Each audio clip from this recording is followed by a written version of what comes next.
Joe Biden says, lock him up, put him in jail, get rid of Donald Trump. Plus the pros and cons of Trump appearing with Joe Rogan. We break it down with the editor-in-chief of Breitbart, Alex Marlow.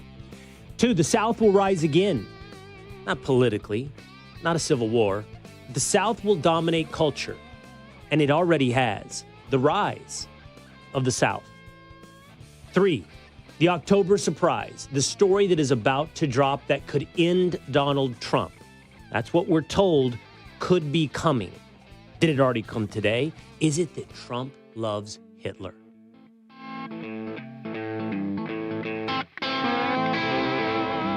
It's the Will Cain Show, streaming live at foxnews.com, on the Fox News YouTube channel, on the Fox News Facebook page. Terrestrial radio, market to market, across this great United States of America. You can subscribe to the Will Cain Show on Spotify or Apple and ensure that you can hang out with us whenever and however you like. You can also join us every Monday through Thursday at 12 o'clock Eastern Time by just subscribing to the Will Cain Show on YouTube or Facebook and drop into the comments section and become a member of the Willisha. Big important news today, as what was predicted right here approximately 1 week ago with Racket.News' Matt Taibbi, there will be an October surprise. Will it be a manufactured story that leaves very little time for rebuttal? Or will it be a true scandal that is covered up, a la Hunter Biden, by the mainstream media? Did we see the drop today of the October surprise that is intended to end the candidacy of Donald Trump? Don't go anywhere, because we're going to break that down for the next hour. But indulge me this moment of diversion. Please indulge me just for a moment, because I'm going to tell you where my mind at was literally 5 minutes ago. And I'm going to tell you why. What actor, if he is in a show, if you're scrolling through Netflix, Amazon Prime, or however you stream your television, and his picture is in the thumbnail, are you almost guaranteed to click? Are you guaranteed to watch? I put that into the text message chain of the Willisha, everybody here on the Will Cain Show. And I'm going to tell you why, boys, I asked this question. But for me, it was easy. And what I realized about myself is, in the age of content, I actually think the list is getting longer. I think it might be an indictment of me, or it's a compliment to the state of acting.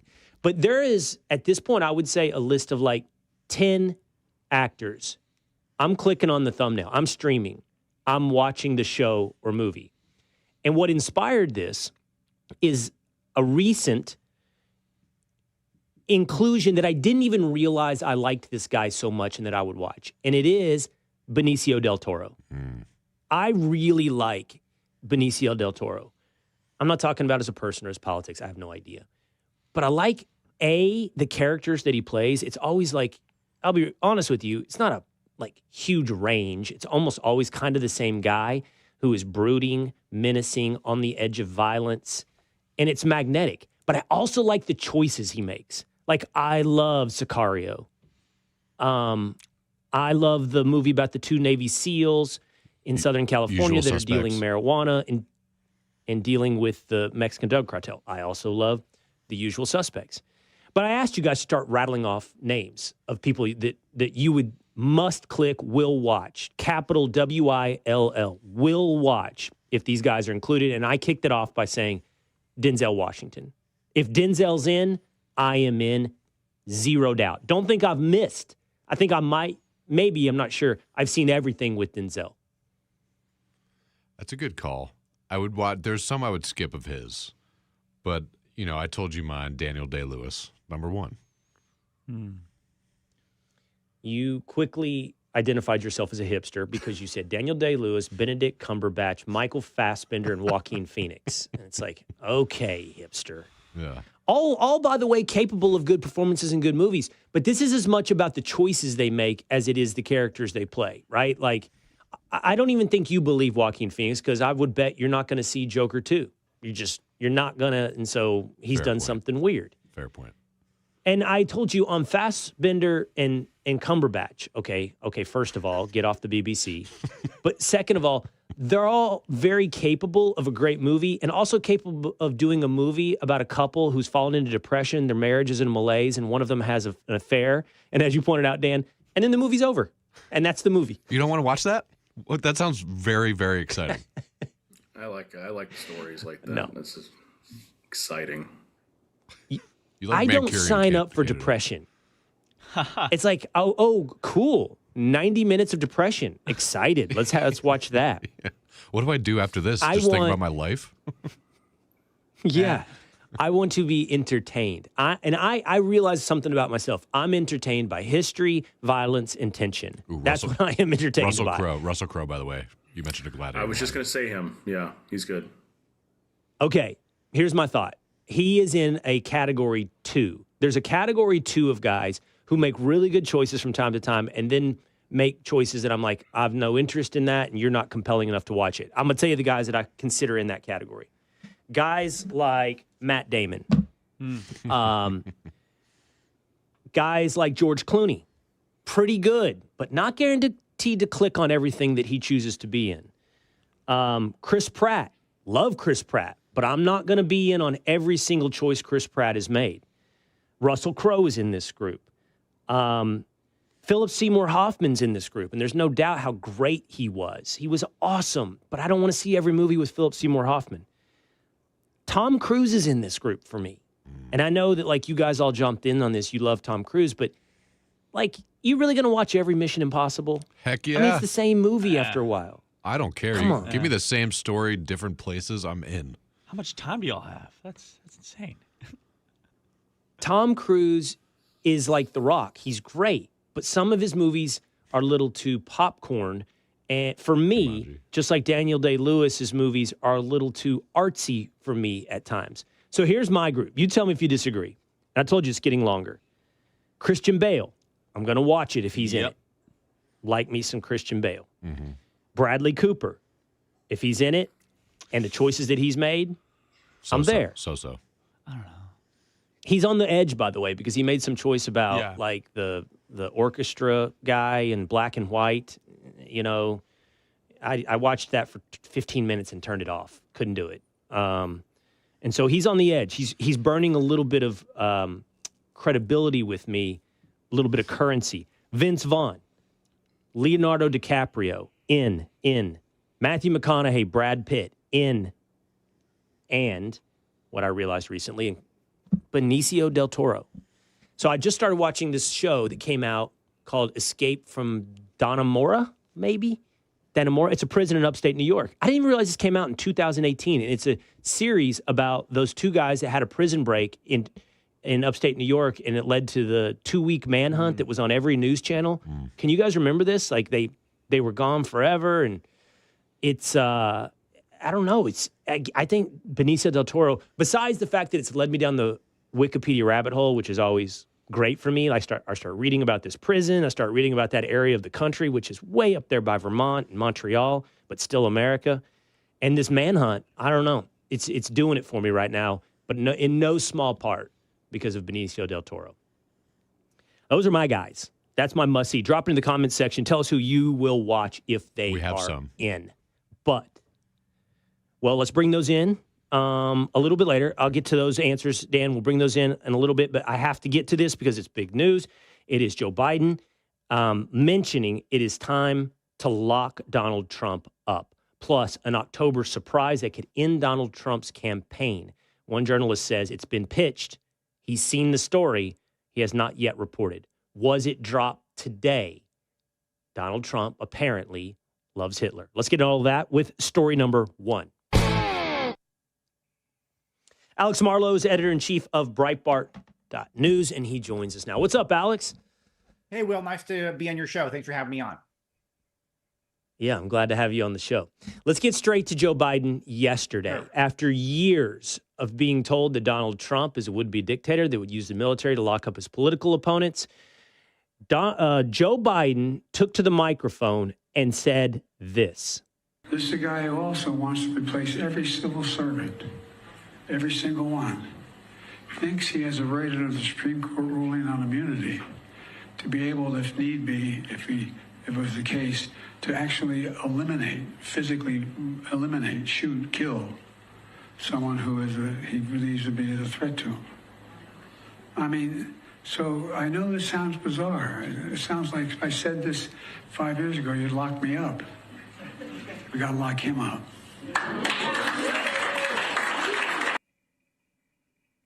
We got to lock him up. And Alex, what might be as interesting in that clip as Joe Biden is the crowd celebrates. At the same time, they're sitting there going, oh, my God, he's going to lock up his opponents and he's going to lock up the media. They celebrate their guy saying, we got to lock him up. Yeah, well, the Democrats do constant projection, them saying that Trump is a fascist on the same exact day that Joe Biden's out there calling to lock up Trump. This is what they do. They call J.D. Vance weird. J.D. Vance is the most normal guy that's in American politics, period. Will, I know you've met almost everyone. I've met almost everyone. He's the most normal guy there is. Donald Trump is the highest energy guy in American politics. There's no close second. They're saying he's low energy. And now they call Trump a fascist. In the meantime, they're openly fantasizing about locking him up. They've always been this way. They've always wanted to lock us up, and they have. They accuse Trump of wanting to lock up his political opponents. Paul Manafort, Steve Bannon, Michael Flynn, Peter Navarro. How many people do they have to lock up? And they're trying to kill Trump, not just lock him up. They want him dead. I mean, I think that's clear in the kind of language they talk about there. By the way, I think you're 100% right on projection. And I think I said this as recently as this weekend on Fox and Friends. The average American needs to begin to familiarize themselves with the concept of projection. It's like, it's a little bit abstract psychology, but you really see what's going on. Like, almost everything they're accusing Donald Trump of doing are things that they are actually doing. I mean, like, and I don't think it's just a they, like a political class. I think it's actually a human nature as well. Like, those that constantly yell racism, I think, are the ones that harbor really deep racist thoughts. I mean, I just think that if you're looking at one prism through which to view America, it is projection. Yeah, it is the main talking point of the left, and you can see it right now as their closing arguments are essentially just accusing Trump of all of their weaknesses. I mentioned the one about being low energy. Trump's out there. He's doing a rally every day. He's getting up early. He's going on Fox and Friends. He's taking phone interviews in between. They shot him in the head a few weeks ago. Hello. And they're acting like he's high energy. Kamala was at the vice president's mansion yesterday. What was she doing there?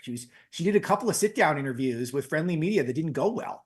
It's not even close. So, but they accused Trump of being a low energy guy because it deflects.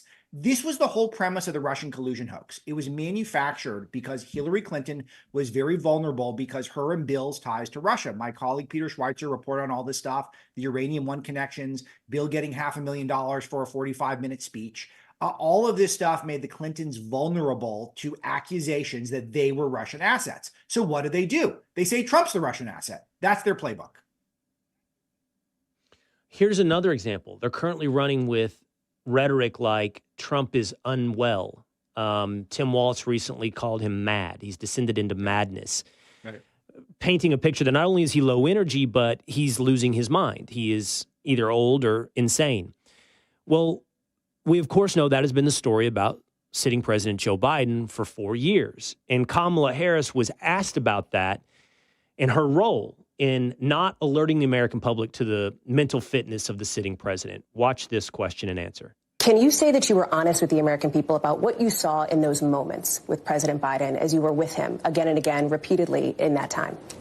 Of course. Joe Biden is an extremely accomplished, experienced, and capable in every way that anyone would want if they're president. And you never saw anything like what happened at the debate night behind closed doors with him? It was a bad debate. People have bad debates. He is absolutely. But that's the reason why you're here, and he's not running for the top of the ticket. Well, you'd have to ask him if that's the only reason why. What do you think?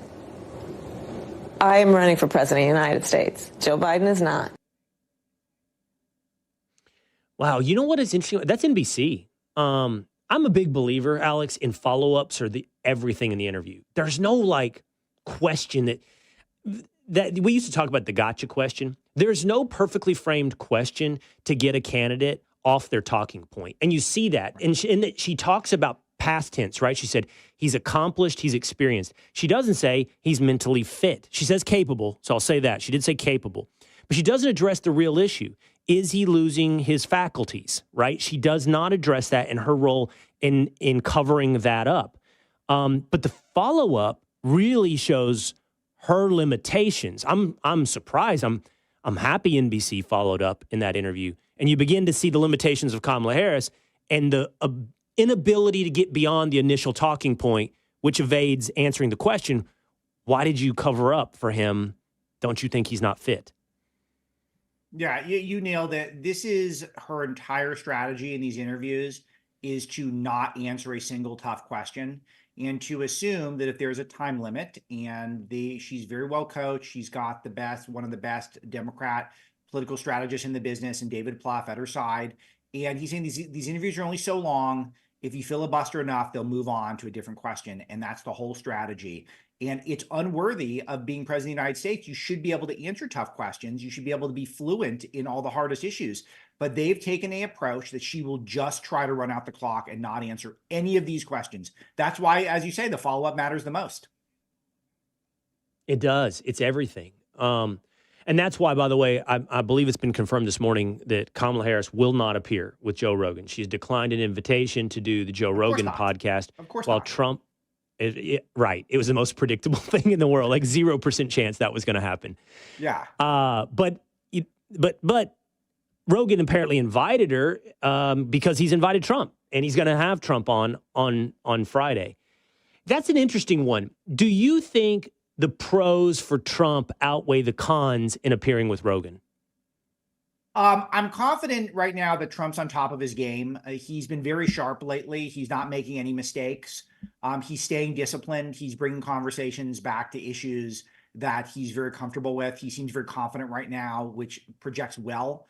I think that it will motivate. I bet you Rogan has a ton of people in his audience who would not vote. So I think they're going to be convincible. So I do think it's a good move. Rogan, I do have a beef with him, though, that he just won't come out and back Trump. And I find it to be, he's marshaling this audience of anti-woke people. And he won't say that there's one political party and there's one guy that represents that party. That really is the only alternative to the wokeification of America. And he won't come out and do that. And that really does annoy me. So I wouldn't have hated it if Trump didn't want to do it. But overall, if I was managing Trump, I would say it's the right move. It doesn't annoy me as much as it annoys other people. I just don't think. So I'm going to weigh the pros and cons with you together. So let's talk about the cons first. So Rogan. Yeah. I don't know Rogan. I've never met Rogan. My suspicion is Rogan's self-image is not that of a political person, right? He thinks of himself as a culture person and a curious person. And he has managed to cultivate an audience. I don't know if it's still this way, but it certainly was at one time that you would have called bipartisan. There have been people of both political stripes listening to Rogan, right? And he would have described himself, he does describe himself as a liberal. He says he's a liberal. Bernie Sanders, social liberal, so forth. But it's clear if you read between the lines, Rogan is headed in a certain direction. And if you and I both placed bets, my bet is he's voting for Trump, okay? But I don't think he likes the idea. I don't think he likes the idea of being on the right. I don't, for whatever reason, that's not appealing to him as a brand. And what I wonder what that means is, for you it means he should come out full-throated and say what we suspect he would do privately. But what I wonder is, what will he do in this interview? Like, will he try to? And I don't begrudge him this. If he wants to do it. Like, fact check Trump. Jamie, pull this up. Jamie, pull that up. Will he try to retain the idea that he's not on the right by being a hard fact checker on Trump? And is that a potential con? By the way, Trump should be we should all be fact checked. And I actually trust Rogan to fact check him more than CNN, right? Like, it's not going to be this like fake yellow flag referee on every little semantical thing Trump says. But I just wonder is what that will create in the dynamic in the interview. If Rogan goes into it saying, okay, I am going to be, he's not a debater and he's not a cross-examiner. Right. That's just not who he is, but he will, I wouldn't be surprised if he pushes back on Trump. Yeah, I think he will. To the first part of your point, it's the will. I personally, I'm a conservative and I'm a Republican, but what motivates me to get out of bed in the morning is my hatred of the left. I think the left is destroying this country. I have a bunch of small kids. I know you've got some kids. I don't want the left to run the country. And, you know, in election year, it just becomes clearer to me that there's one group of people who stand against the trans stuff and the open borders and the end of law and order in our cities. And I just find that people who won't clearly get off the sidelines, there's a weakness to it that is not what I tend to think of Rogan, and that's why it sticks out at me that he won't just take that last little step. But to your point, I understand your point completely, and I think that if I was Trump, I would welcome a tough interview. I think this is where he shines relative to Harris. If I was Rogan, I would ask the tough questions because that's his reputation. So I think that if they stay authentic, I think it'll go well for both of them. And if they're trying to overthink it, which they won't, I think that it'll go exactly as people imagine. It'll be a really interesting conversation. I think there will be some tough questions. I think everyone will listen to it, and we'll all learn a lot about both of them. I like how you said that. I think you're exactly right. If they're both authentic, if they don't go into it trying to think about what the audience wants. And what I described for you was a calculus that I suspect Rogan could be making in his own head about how to not, alienate a portion of his audience. But the truth is, you just got to do what you just said. You just got to be authentic. And now on the pro side, on the pro side for Trump, do you think this audience is actually something that can help Trump? So if I'm right that Rogan used to have these people that I don't know if they're swayable or they're independent, they wouldn't call themselves Republicans, but they're open to the idea of Trump. I wonder, with Rogan, is Trump hitting an audience? He's big, so you do it, period. You do it because it's big. Right. But is there actually a tangible win in the audience with Rogan? Yeah, absolutely. I think it's a huge upside for Trump. Then the more you've got me thinking about, the more I think there is. I think he's going to reach two incredibly important groups of people. There's some overlap in the two groups, but the first one is, according to our analyst at Breitbart, our Washington bureau chief, Matt Boyle, who's a savant on this stuff, he thinks male voters are really going to be what swing this election. And if they turn out overwhelmingly for Trump, as we could be seeing, because again, we're seeing this huge cultural shift, particularly of young males towards the Republican Party. If they really turn out for Trump, he's going to cakewalk, and we're going to know that Trump won early on. If they don't show up, then we could see a Kamala win. We could see one of these painful things that drag out for weeks. So that's a big deal. And those people listen to Rogan. The other thing is he's got this huge following that are purely, I think, keeping track of cultural stuff. He's the #1 podcast on Spotify. They're just clicking on it to listen. Not all of those people are going to vote. And if Trump comes on and he is himself, and he's smart and he's witty and he's in command of the issues and he's funny like he always is, then I think he's going to add more voters and he's going to lose. He might say something that turns off someone who's fence sitting, but I think that's going to be very few. I think he only has stuff to gain here. And I think you're right. So what your contention is, it's not so much he wins over someone who might be thinking of voting for Kamala. He wins over someone who's like, to hell with it, man. I don't know if I'm going to go vote. Nailed it. Exactly. Yeah. The only other thing, so I wonder if the only other thing about Rogan that I sometimes wonder, we'll leave this last question for this, is has he already hit that audience? He's everywhere right now. Right. Theo Vaughn, Full Send, Andrew Schultz, Full Send being the Nelk Boys. There's a lot of overlap in those audiences, and Rogan is way, way, way high at the top. He's way bigger than those. But I almost wonder if he hasn't already reached those audiences, and you factor that in on the limitation of the pros on this. Yeah, this would be the main pushback, which is that Trump appears to be winning at this point. And if you don't believe the polls or the prediction markets, just look at the panic that set in with the absurd narratives that are coming out of the Democrats, the clear panic, the attitude of the Obamas. I'm sure everyone saw clips of that Liz Cheney and Maria Shriver event with Kamala Harris, where everyone looks sullen. It looks like a funeral. It looks like Trump's doing well. And so him doing 2 hours with a tough interviewer, there is a chance he stumbles and then he could go backwards. And he's probably mostly doing it at this point, Will, because he wants to convince the country that he's incredibly robust. I've spent a fair bit of time with him this year, and I think he's semi-obsessed with this. I think that's why his convention speech was so long. I think that's why he continues to do the long rallies. I think he wants people to know that he's not old, he's not feeble, and he's robust. Okay, we got the point. We understand that. He's been working nonstop. Yeah, I think that has been hammered. That's been hammered to me. So like, I see that as, I think you've raised the best objection you could raise to it. So, okay, let's move on to this. I found this fascinating. This is from MSNBC. This is one of their hosts, Alex Wagner, talking to some black voters. Now, these are, it looks like, at least from the signage in this video clip, they are Trump supporters. So I don't know that they're independent. They may already be with Trump. But I found fascinating what they had to say about Kamala Harris as a potential president. Watch this.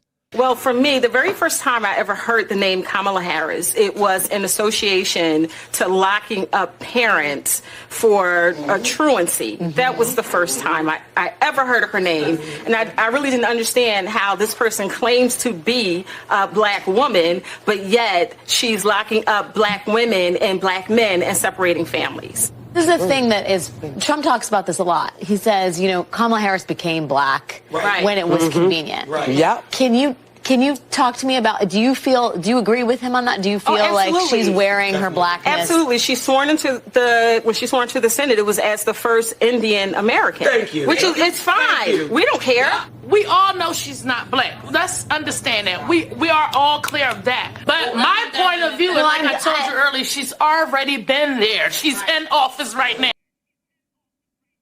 Okay, that clip has everything in it, by the way. Wow. Amazing. Right? It deals with the identity politics part of this equation, because the left, that's their big tool, right? Appeal to you by your superficial characteristics, your gender, your race, whatever it may be. And it shows the limitations of that with these voters.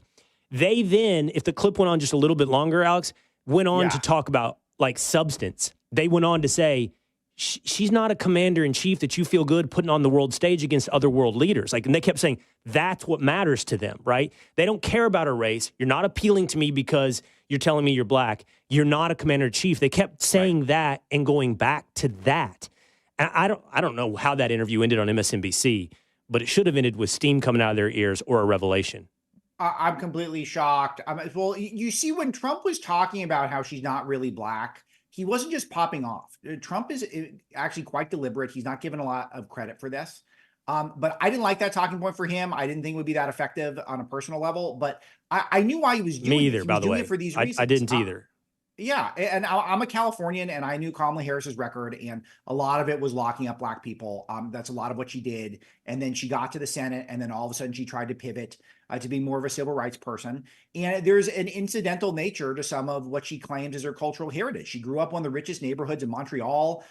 She spent a lot of time in Berkeley, California, and she kind of acts like it was Oakland. But I went to Berkeley. I mean, it's a kind of a calm place for liberals to hang out. It's not the streets. And she tends to borrow some of this phony heritage that Trump never does any of that stuff. And it's a really stark contrast.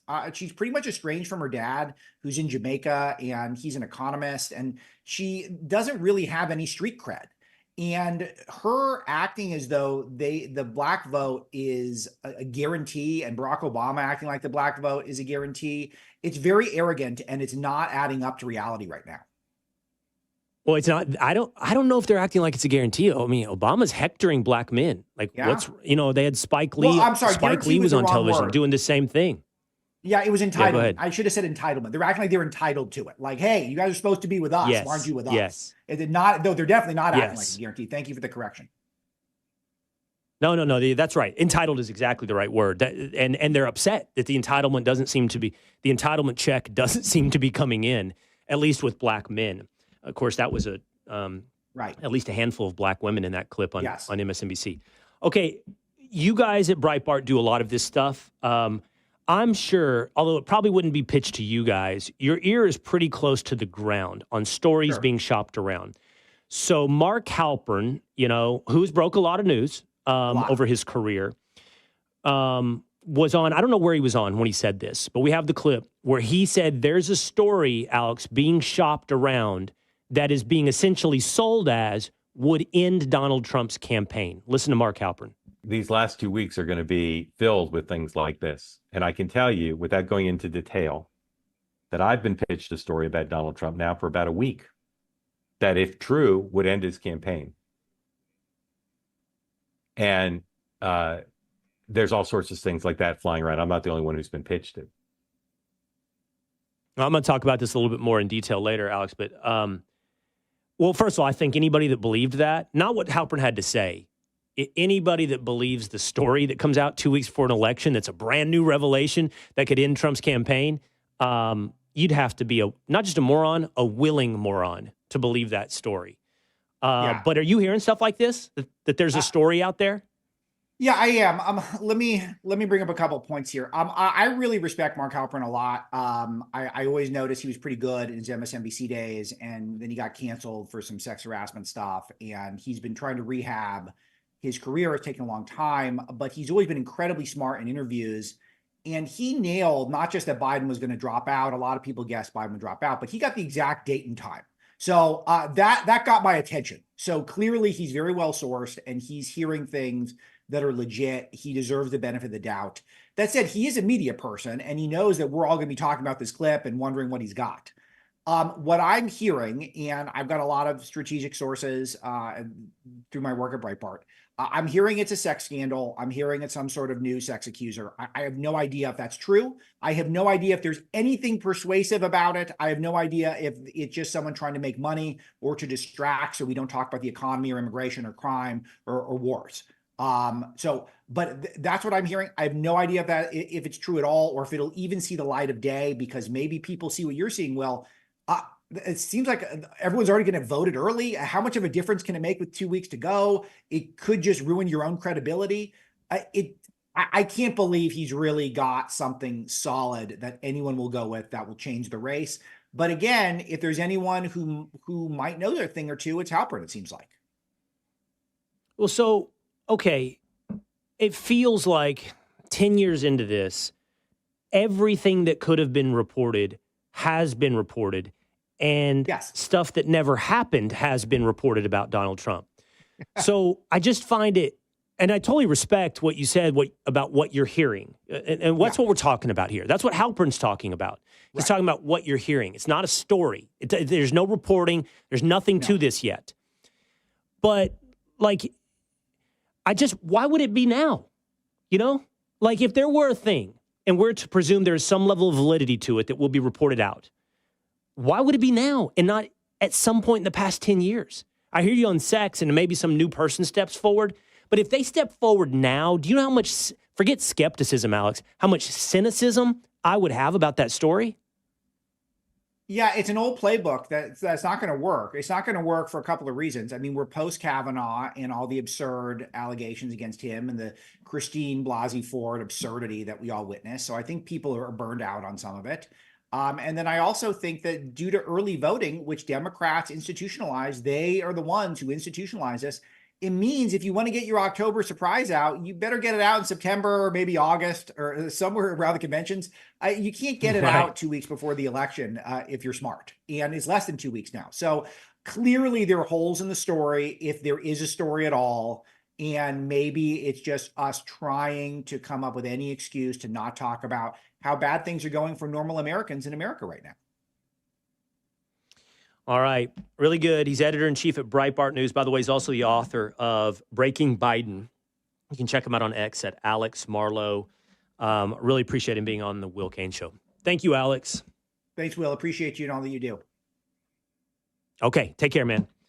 All right. I want to dig more into this Halpern thing, the October surprise, because there was a story that dropped today suggesting that Donald Trump loves Hitler. Let's get into that. Plus, the South has risen. Next on the Will Cain Show.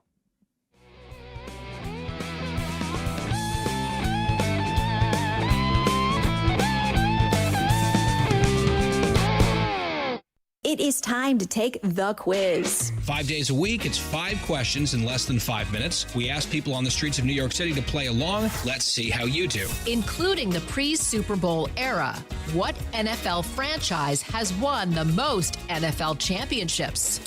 I'm going to say the Cowboys. I guess I would say the Packers. How'd would you do? Exactly. These get tougher, so hang on. Make sure you take the quiz every weekday at thequiz.fox. Thank you for taking the quiz. Did you hear the news? Now you can. With instant updates from Fox News for Amazon Alexa. Breaking stories and top headlines, the economy, and so much more. Brought to you by Fox News, America's #1 cable news network. Plus, setup couldn't be easier because everything's ready to go in the app. Just say, Alexa, play news from Fox. In Fox News. It's the latest when you need it, on demand, from Fox News and Amazon Alexa. Get all of your favorite Fox News podcasts ad-free on Apple Podcasts with Fox News Podcasts Plus. From Trey Gowdy, the Fox News Rundown, Will Cain, Brian Kilmeade, and so much more. Go to foxnewspodcasts.com for all the details. The Fox News Rundown, a contrast of perspectives you won't hear anywhere else. Your daily dose of news twice a day, featuring insight from top newsmakers, reporters, and Fox News contributors. Listen and subscribe now by going to foxnewspodcasts.com.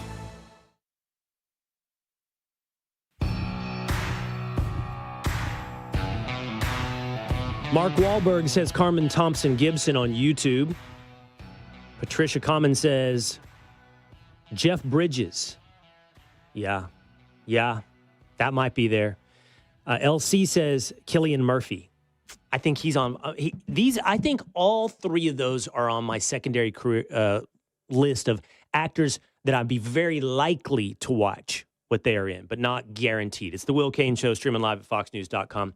On the Fox News YouTube channel, on the Fox News Facebook page. Coming up in just moments, I want to dive into this story about Donald Trump that was published in The Atlantic. The central figures in the story. The claims are, there's two claims from two different stories, that Donald Trump praised Hitler's generals, and that's according to his former, Chief of Staff John Kelly, and secondarily, that after having promised to pay for a funeral of a soldier killed, when the bill came in, the report is Donald Trump said $60,000 to bury a Mexican. He's Mexican-American. So that's the claim. The people involved in the story, the victims, the soldiers' families say it's all a lie. And they told the author. So we're going to get into that in just a moment. I'm going to dig in deep on this in just a moment here on the Will Cain Show. Friend of the show, Lindy Man. What's his real name, Patrick? Paul Skellis? Something like that? Paul Skellis. He's been on the Will Cain Show. Paul Skellis. Well, he had an interesting podcast back in the day. He had an interesting idea. What is that? Before it became the Will Cain Show? The Will Cain podcast? Yeah. Yeah. Everybody knows what you meant by that. Yeah. It's there. No, before we went in video pictures on YouTube and Facebook. But pretty interesting guy that always talks about sort of like things that have remained traditional is his main thing, the Lindy effect. You know, if something stood the test of time, culturally and whatever, it has value, it's probably going to come back. He had this thing that caught my attention last week. The South will rise again. In fact, the South has risen again. Now, when people hear that, it's almost inflammatory because they're like, oh, Civil War, political. The Union. It's not what he's talking about. Culture. It's not what he's talking about. He's talking about that, I don't know how old he is, and I can say this is true for me. I don't think when I was growing up, the South was considered cool. Southern culture was not American culture. In fact, when I was growing up, California culture was American culture. And what was cool was California. People aspired. I wanted to, and I did, go to college in California. And it had a magnetic draw. It was where, like, Hollywood and music and everything seemed to be happening in America. And whatever was happening in California was cool. And he pointed out back then, like, there weren't that many, like, movies coming out of the South that painted it in a good light. You could argue Smokey and the Bandit. But even Southern music, again, if we go back to the 70s, you'd say Lynyrd Skynyrd, but country music wasn't national music. It wasn't something that people in New York City listened to. They just didn't. And what he points out is Southern culture has taken over America in many, many ways. You can go, to Long Island and people are listening to country music. You can go to Brooklyn and people are wearing cowboy boots. Not everybody, but people are wearing cowboy boots. You can go to the Midwest, suburbs of Chicago, And, you're going to, not again, country music, boots and jeans, the style, I know something he said, whiskey and barbecue is everywhere. Oh, yeah. It's like a thing to do now. Smoker it's grills. Like smoke, exactly. This, and I think he's exactly right. And I would also say, and I know I've mentioned on the show, the draw to the South has been a downstream effect of this. Yes, people moving there. We know the population's moving to Tennessee and Texas. South Carolina's been a big beneficiary of the population growth.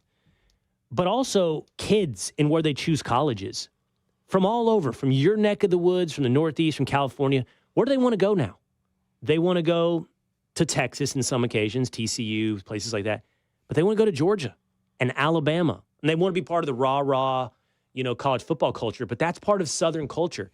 And I think he's exactly right. When it comes to social capital, the South has risen. I mean, the South is America. It's at the top of the food chain right now.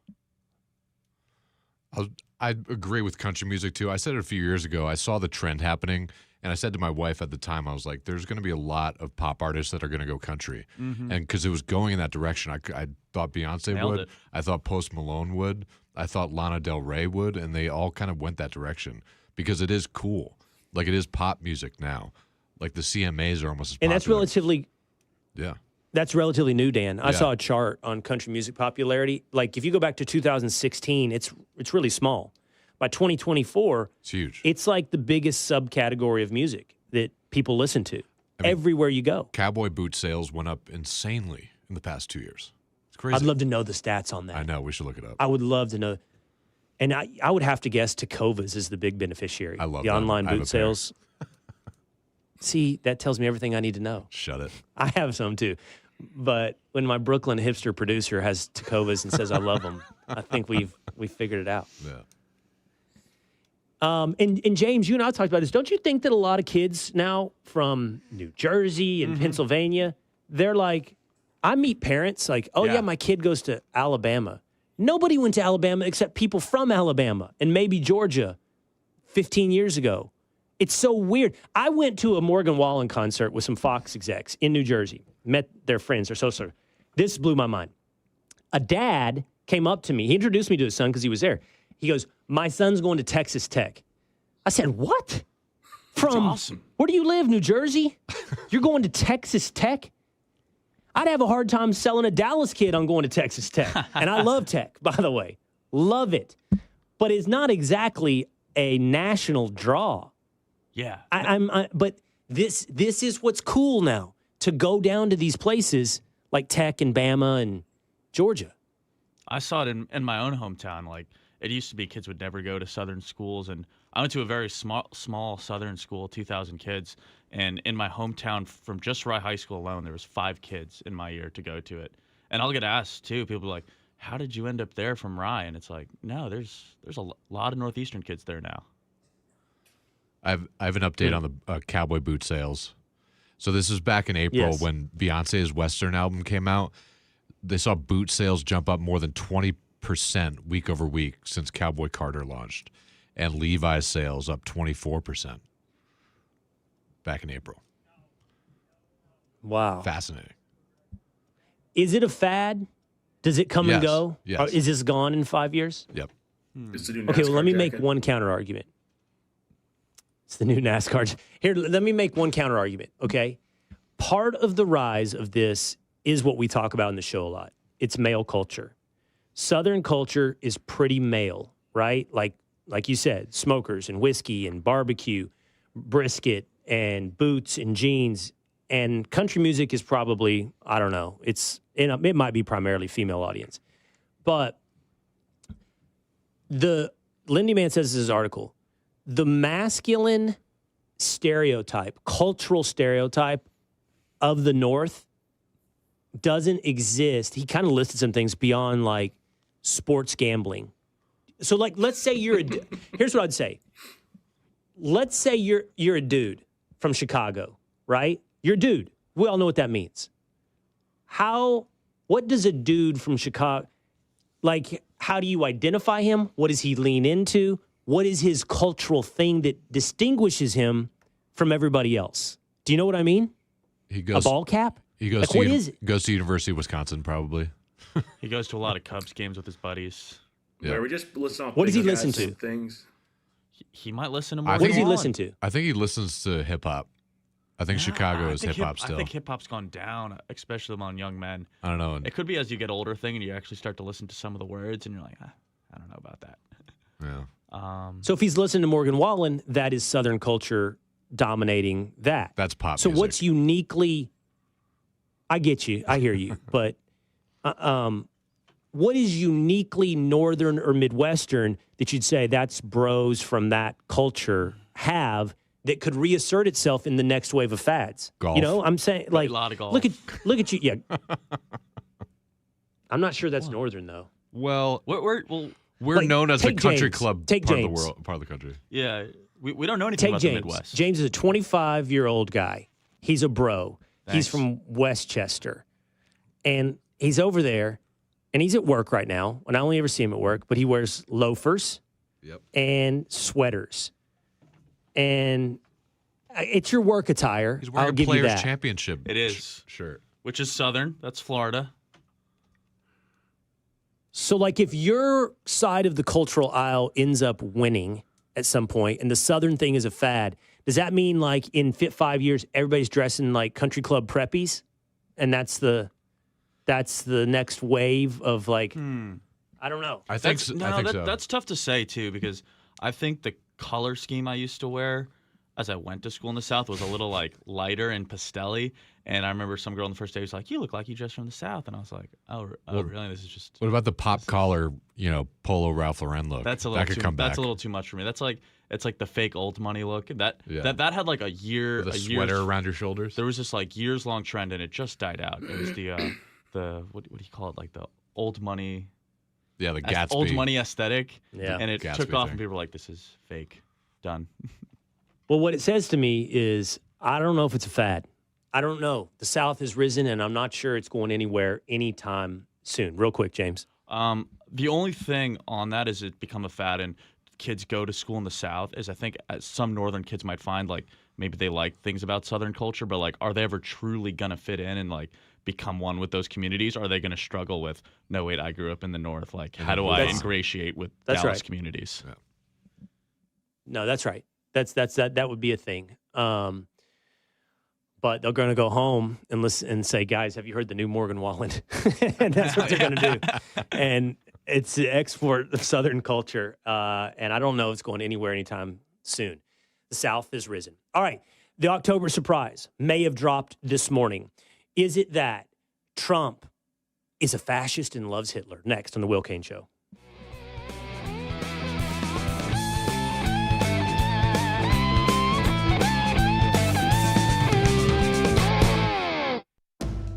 I'm Dana Perino, co-host of The Five and co-anchor of America's Newsroom. Join me for my podcast, Perino on Politics. It's the final countdown, and both campaigns are working hard to appeal to voters in crucial battleground states. I'm joined by my friend, former White House press secretary, head of Ari Fleischer Communications, Ari Fleischer himself. Available now on FoxNewsPodcast.com or wherever you get your favorite podcasts.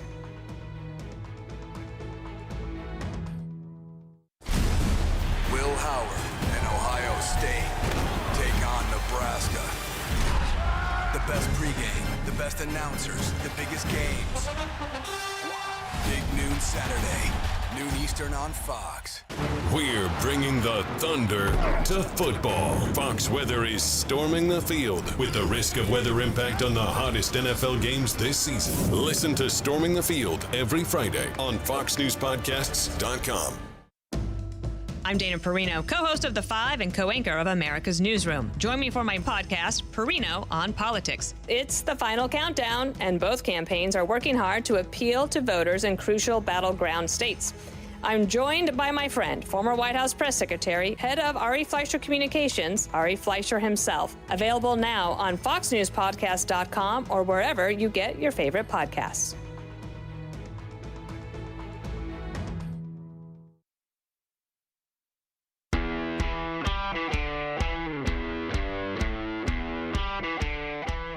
Did the October surprise drop this morning? Is it Donald Trump's a fascist and loves Hitler, part 12? It's the Will Cain Show, streaming live at foxnews.com, on the Fox News YouTube channel and the Fox News Facebook page.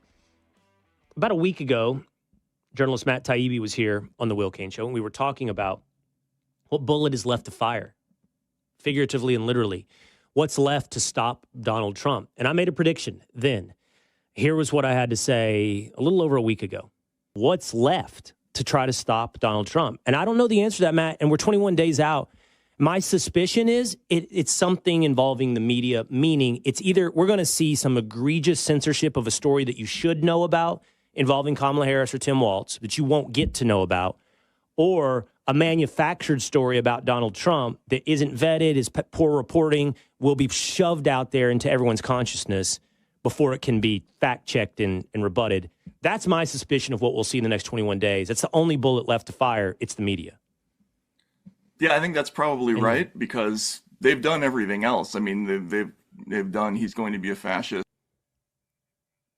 And that seems to have, at least, if not come true, on the verge of coming true today. Because, as we mentioned a little bit earlier in the show, journalist Mark Halpern said there's a story being shopped around that would, quote unquote, end Donald Trump's campaign. Watch. These last 2 weeks are going to be filled with things like this. And I can tell you, without going into detail, that I've been pitched a story about Donald Trump now for about a week that, if true, would end his campaign. And there's all sorts of things like that flying around. I'm not the only one who's been pitched it. Now, Breitbart's Alex Marlow was just here on the Will Cain Show, and he said he's heard about this story as well, and he has heard that it's about sex and another accuser or a scandalous story about sex.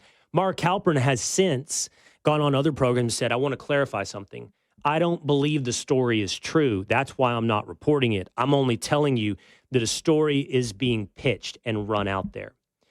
Well, if it's not this potential story that Mark Halpern and Alex Marlow are hearing about, it might have been the story that was uploaded this morning to The Atlantic by Jeffrey Goldberg.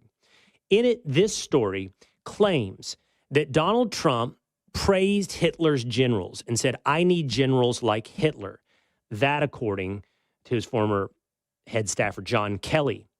Kelly says he heard Trump saying things like this. He went on to say as well that Trump offered to console and pay for a fallen soldier's family's funeral, Latino, Mexican-American. When the bill came due, the story says Trump goes $60,000 to bury a Mexican and wouldn't pay. Pretty damaging stuff, pretty scandalous stuff, if it were true. Since that story coming out from The Atlantic, literally, this is according to Greg Price, who puts this together, not a single person mentioned in the story is saying it's true. The soldier's sister, the family's lawyer, Mark Meadows, and other former Trump staffers who were there. And they all have gone on and posted on social media that they told Jeffrey Goldberg the story is not true. They were contacted, they were discussed, and they said, this is a lie. This is a damning story, but it's a damning story for The Atlantic. For every principal involved in this story to tell you this is not true indicts not your ability to report, but your interest in reporting the truth. And what I said there was Matt Taibbi was there will be some fake story shoved out there into everyone's consciousness with not enough time to rebut. This, by the way, has been paired with John Kelly fleshing out his beliefs that Donald Trump is a wannabe Hitler, would-be fascist. Listen to John Kelly. Do you think he's a fascist? Well, I'm looking at the definition of fascism. It's a far-right, authoritarian, ultra-nationalist political ideology and movement characterized by a dictatorial leader, centralized autocracy, militarism, forcible suppression of opposition, belief in a natural social hierarchy. So certainly, in my experience, those are the kind of things that he thinks would work better in terms of running America. The former president is in the far right area. He's certainly an authoritarian, admires people who are dictators. He has said that. So he certainly falls into the general definition of fascist, for sure. Some have pointed out since that time, I believe, that John Kelly is one of the longest-serving cabinet members of Donald Trump. And if this is all true, why now? Why didn't you say something when it was happening? Why did you not? The minute you think it's so scandalous that he said the things that you say he said, why did you continue to serve? By the way, you hear in that clip, he says, reading from the definition of fascism, or looking at it. I stumbled upon this because I just looked it up, and I realized he's reading from Wikipedia. I'm going to read you the first lines of Wikipedia on fascism.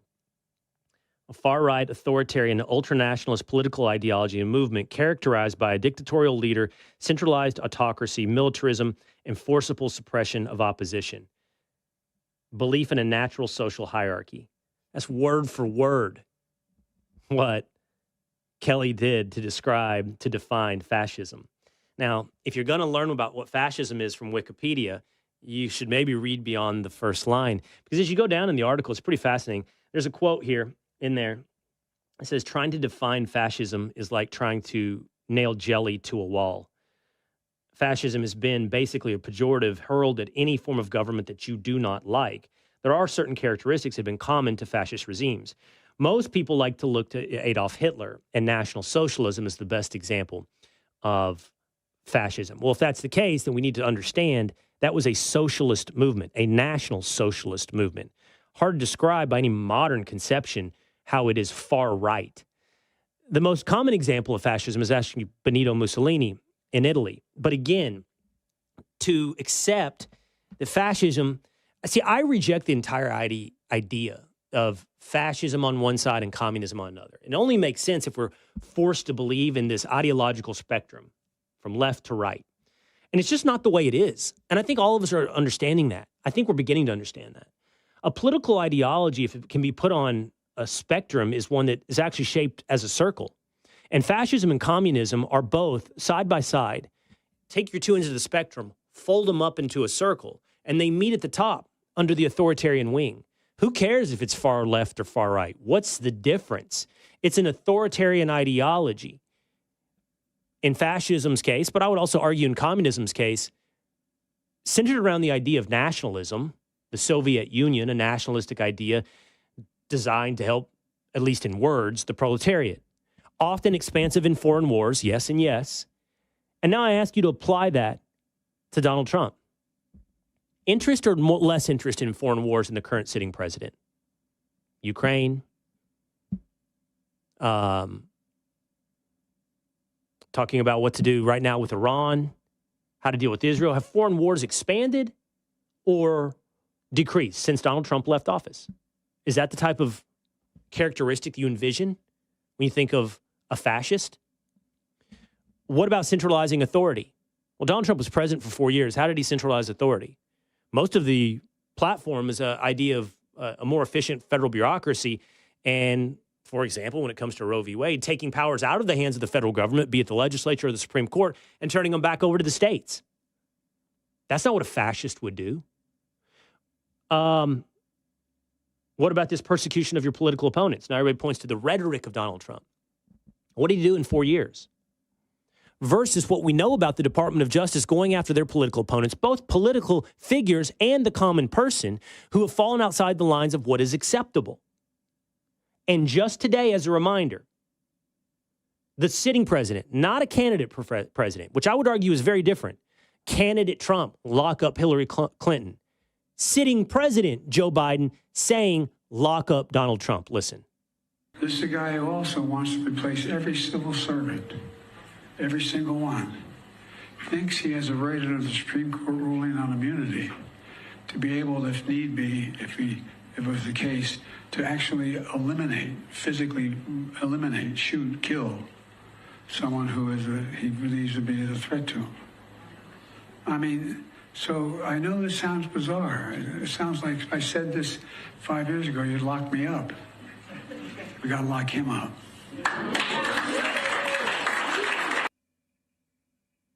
Forget the misinformation for a minute. Physically eliminate, shoot, kill those standing in his way. Like, what kind of hyperbole is that? I mean, this stuff, you got to give it hours before it ratchets up. That's all it takes. We went from he's going to use the National Guard to lock up his opponents to shoot, kill his opponents. I mean, this is insanity. And then his conclusion is lock him up. Projection, okay? Understand the power of projection. Accuse those of the sins you are guilty. I ask you, who's guilty of not just wanting to be, but making positive steps towards executing the transition of America into authoritarianism? All right, that's going to do it for us today here on The Will Cain Show. We'll still bring you into the comments anytime. You told us who the actors are that you will not miss. We're going to be here again tomorrow. Same time, same place, 12 o'clock Eastern Time at foxnews.com, the Fox News YouTube channel, and the Fox News Facebook page.